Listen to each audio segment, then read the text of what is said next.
Hello, my name is Mark Smith and I'm the Director of Sport for Sport Nova Scotia. And we'd like to thank Eastlink for allowing us to continue our discussion on the Black journey through sport in Nova Scotia. With me today, I have Jasmine Smith, Lee Osei, and Shaquille Smith. And we're going to talk a little bit about their experiences through sport in this province. So Shaq, we're going to start with you. And my question to you is, can you tell us a little bit about your priorities and your mindset as you prepared to attend university to play basketball? Yeah, absolutely. So, I played basketball at Acadia for 5 years, and I guess my priorities and mindset going in to university was primarily just basketball. My mindset going in was, hungry, competitive. How can I climb the ladder? Basically, was my mindset going into university playing basketball. So, I was looking at how can I crack the starting lineup, how can I help the team win a championship. How can I compete with guys similar to me or a couple guys older than me? And just, I would say my mindset going into university was just basketball. There wasn't really any academics on my mind at all. I had that mindset in high school, getting ready for university. A lot of coaches and mentors and peers were always like, keep your marks good so you can get recruited by these schools to get the university. But I'd say once I got there, that mindset changed pretty quickly, and I was just hungry to see how fast I can get into the rotation, how well our team can do to win a championship, and also I was thinking about how can I set myself up for a career after university for basketball to maybe try to go pro, and all of those things. So like I said, my mindset was completely on basketball, had tunnel vision, and I put in lots of work in the gym and getting extra shots up and competing, but there was not much on my mind outside of basketball when I was making that transition. Okay. Lee, we want to talk a little bit about the new Black Coaching Association in the country that you've started. So can you share with us a little bit about your motivations for that? Absolutely. So I find being a second-year coach, but having over 10 years of experience coaching at the community level and at the high-performance level, I found that there were a lot of voids in our Canadian sport community, and specifically those meant to assist, empower, and advocate for Black and Indigenous people of color, student athletes, coaches, administrators, and executives. And so that was a big part of the reason why I was compelled to start the BCCA.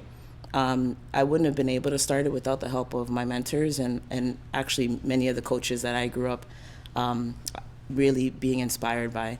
And so there's 3 objectives that we have for the Black Canadian Coaches Association. The first is celebration.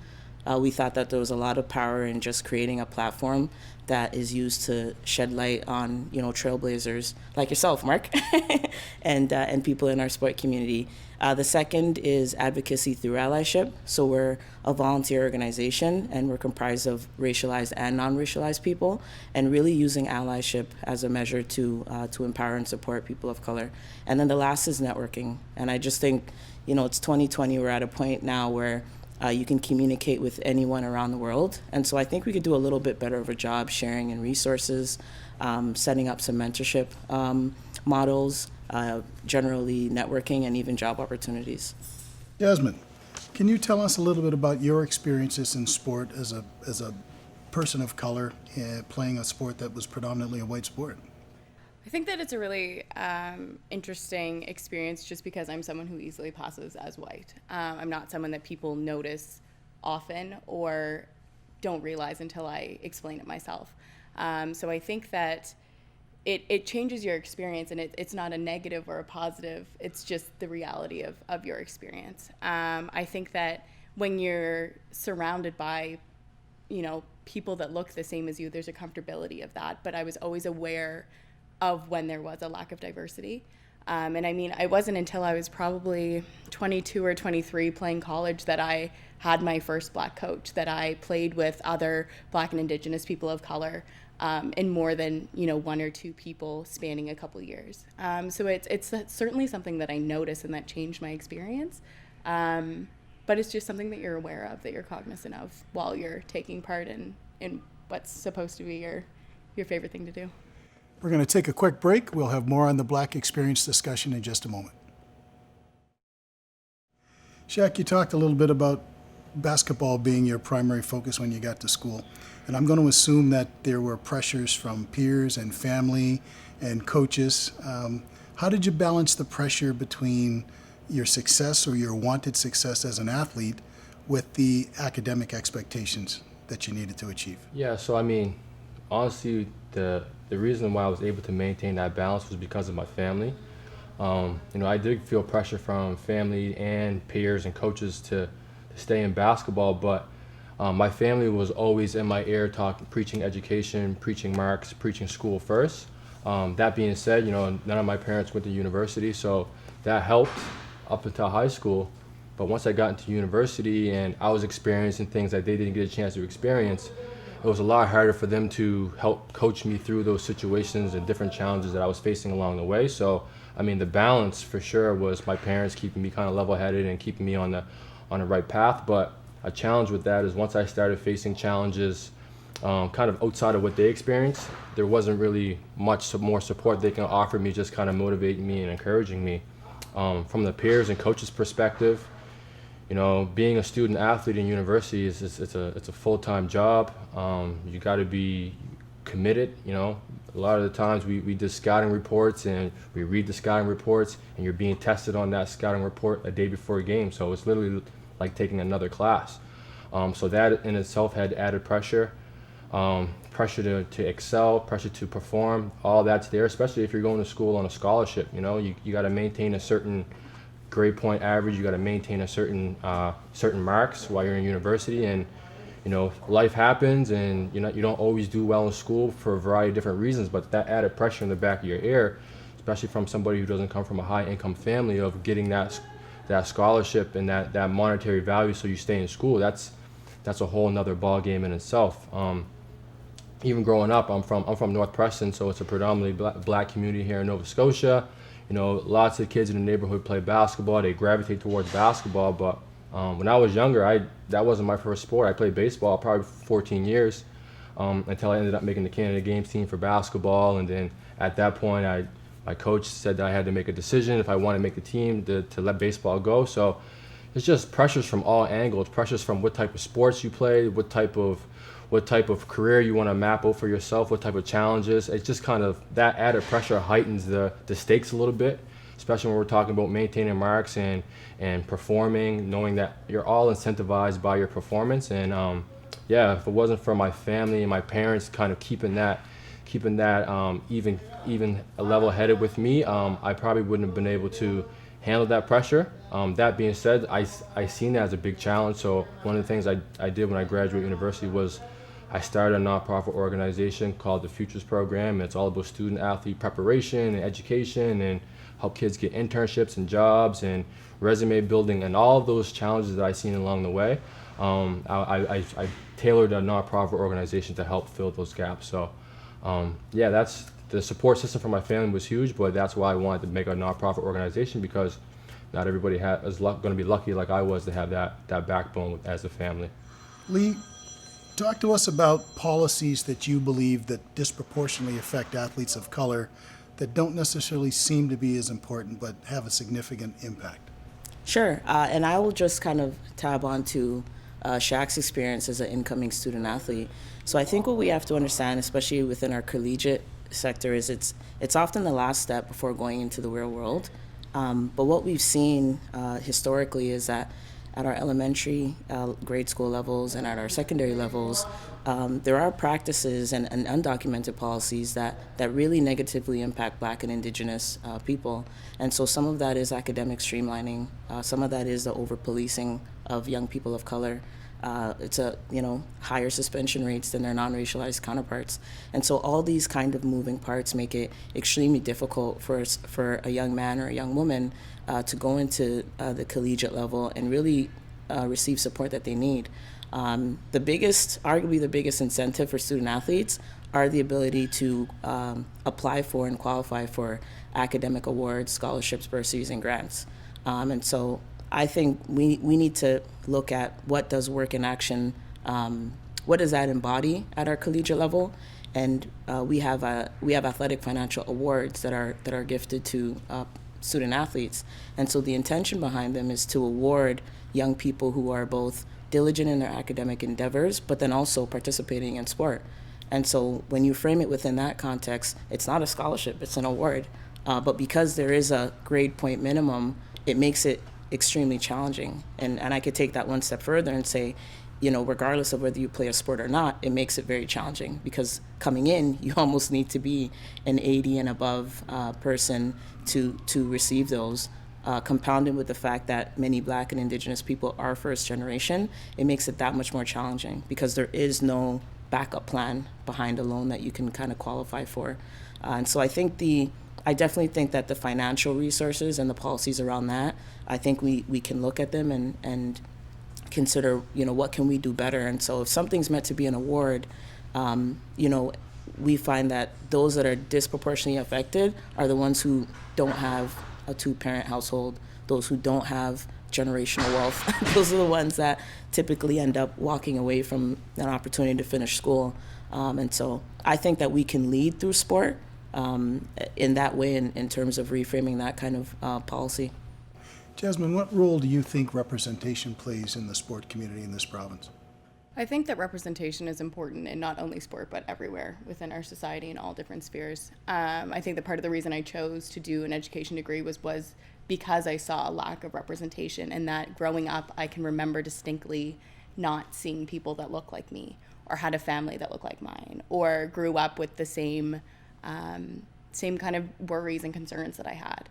And I think that representation helps alleviate that, and that if we have people in power positions or coaches or mentors that understand you and understand things that are inherent to your personality or your culture or the way that you were raised or your family, that ultimately it has a positive effect on the sport experience. And I think that sport develops us as people way more than is ever noted, but having people that are role models in not only a personal sense, but somebody that you connect with because you identify a lot of the same things that they identify with makes an incredible difference.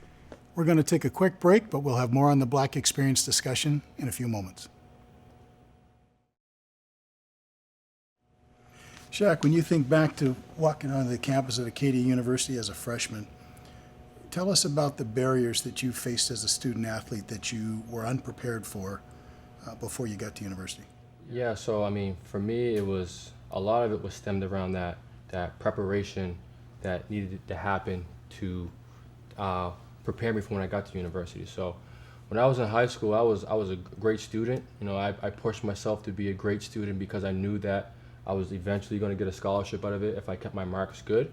But the disconnect was, once I got to that point where I got my scholarship, I wasn't prepared to handle what's next. Turning 18, 19 years old, moving from one of the largest Black communities in Canada to a town in Wolfville, which was not primarily known for having a Black population. So making that adjustment was a change of pace for me, and the added responsibility to just be accountable for myself was definitely a big gap.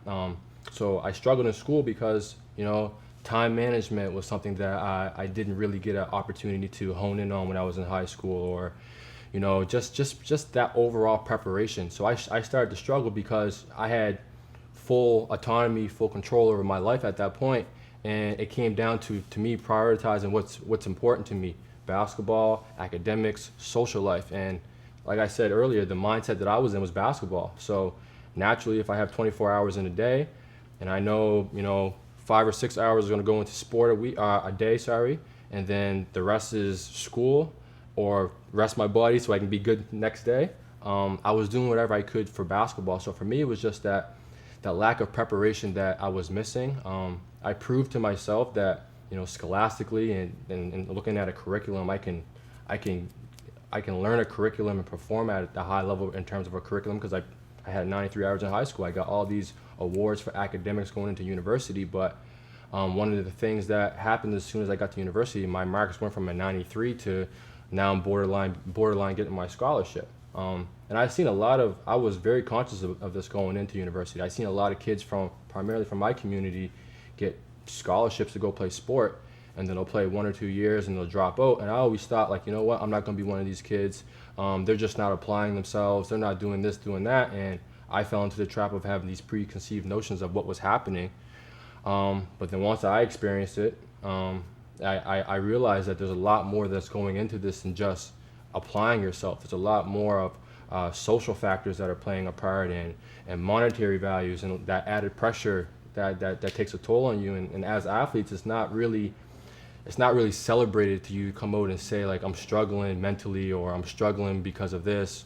You try to have this macho attitude and persevere through it and all that stuff. So you just keep your head down and you keep trucking. So, I mean, that lack of preparation of what I was really expecting to go into as starting a life as a kid and being on your own and living on my own for the first time and all those factors, me not being prepared for those aspects of my life was definitely the main barrier that made me struggle throughout my time. Lee, as a black female administrator, as you think about your journey through professional coaching, what types of supports could be of help to people who come after you who want to pursue coaching or administration as a career? I mean, I think initially, if any workplaces are going to be bringing in members of marginalized groups or that are underrepresented, I think education and awareness around that prior to somebody coming in is probably the kind of best way to go. And we've really led in that as a country, I think.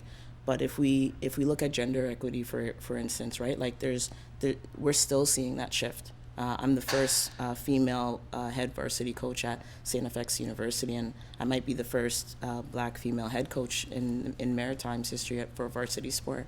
And so I think some of those challenges, the education and awareness piece is an important one. And then I think as marginalized groups enter into the workforce, a lot needs to be done to show that they are supported. And so supporting behind closed doors isn't the same as supporting maybe in front of colleagues or ensuring that their voices are felt. And then as a female, when you look at intersectionality, being a female and being black, it's almost like you're a double minority in some cases. And so the power imbalances kind of get a little wonky when you start to think about it. And so I think if there is ongoing education and awareness, but then also outward support as to what is it that we're doing for racial inclusivity, that matters. I find in speaking to a lot of people who've been in these spaces longer than I have, I find that a lot of the work when it comes to racial diversity and really advocating for unity, it really is tasked on the people of color themselves. And so that's another way that, the same way that we've approached, Canadian universities have been doing a really good job of anti-sexual violence training as of late, gender inclusion, transgender inclusion policies. And so I think if we look at it in terms of the precedent of affirmative action initiatives, this should be the next step, is just ensuring that we're taking preemptive measures as opposed to reactionary or not really understanding what language we should be using around these spaces. Jasmine, what role can you play as a former varsity athlete in terms of helping to support the generation that comes after you and wants to pursue that as an opportunity? I think that ultimately I'm so thankful for my sport experience and for all the opportunities and to get to travel and the people that I've met. And I think it becomes integral for us to give back. And, whatever the quote is that, be who you needed when you were younger, I think we need to keep very close to chest that if you didn't see that representation and if you grew up not seeing someone that had hair like you did or looked like you or had the same struggles as you, then there's somebody now who's looking for somebody that has grown up the same way that you have. I think it's really important for us to not use giving back as an option, but as a necessity. Whether that's coaching or mentorship or financially or academically, whatever that is, I think it's a necessity for us to provide that service back that maybe we needed when we were younger. Shaq, if a varsity coach came to you today and wanted to recruit athletes from your community, what advice would you give to them to provide the most supportive environment possible for those new students? My advice would be leave the universal solutions at home. So what I mean by that is, especially lately with the Black Lives Matter movement spiking and stuff like that, there's been obviously a heightened awareness around the black community and how people can support the black community. But what I fear is going to happen is people are just going to start talking to a few black individuals to learn their experience and then try to come up with this cookie cutter or universal solution. It's not the case at all. We all come from various different backgrounds, even ourselves sitting up here. We all have plenty of different backgrounds. Everybody's perspective is going to be different. So if you try to approach a youth with the mindset of, I figured it out now because I've talked to so many people, or I got it now because I've educated myself so much, you're already setting yourself up for failure because there's so many different factors that go into shaping somebody's experience, somebody's influence, all that kind of stuff. But I think it stems down to just an understanding, just getting to know people, consultation, and just try to understand what their challenges are, what's unique about their challenges, and how you can support and be genuine.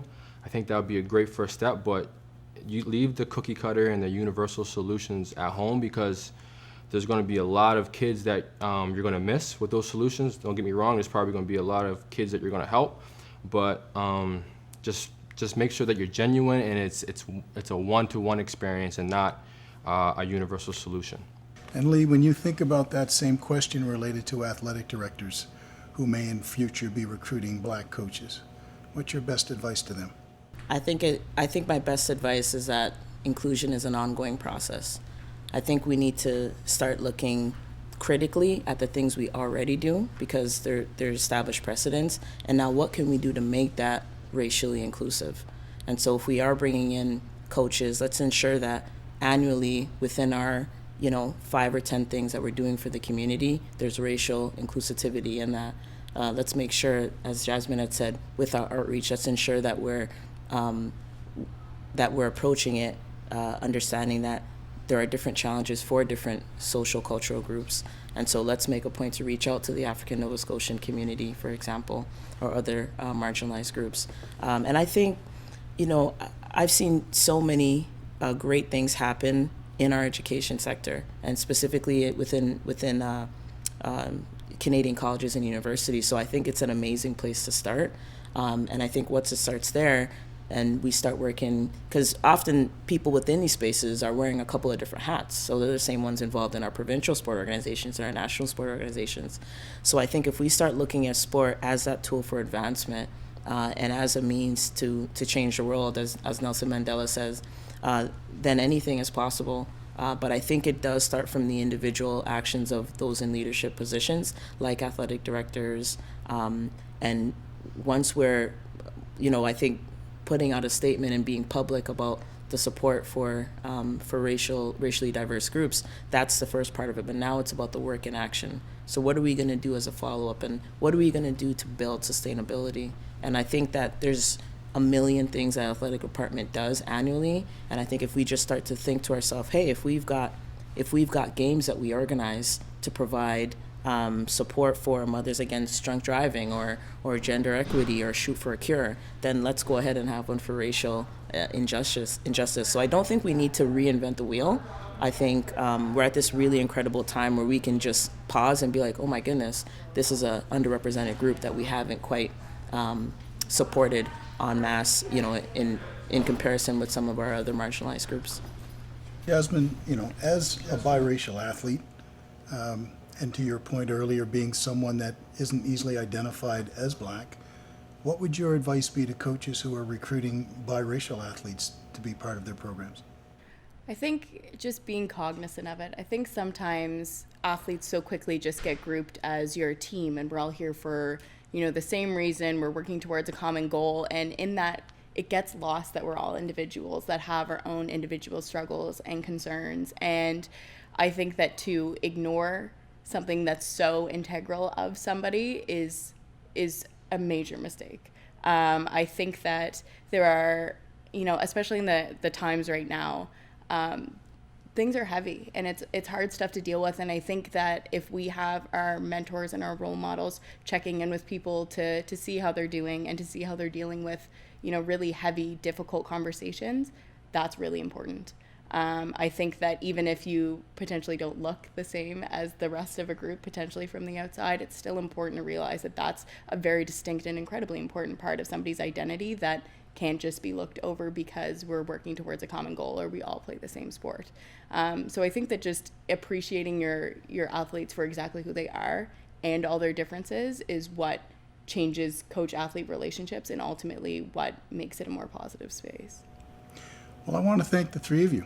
You've certainly shed some light on the experience of black athletes and black coaches in this province. You've all been incredibly successful and gracious with your time. And on behalf of Sport Nova Scotia and Eastlink, I want to thank you for making the time to come and be with us here today.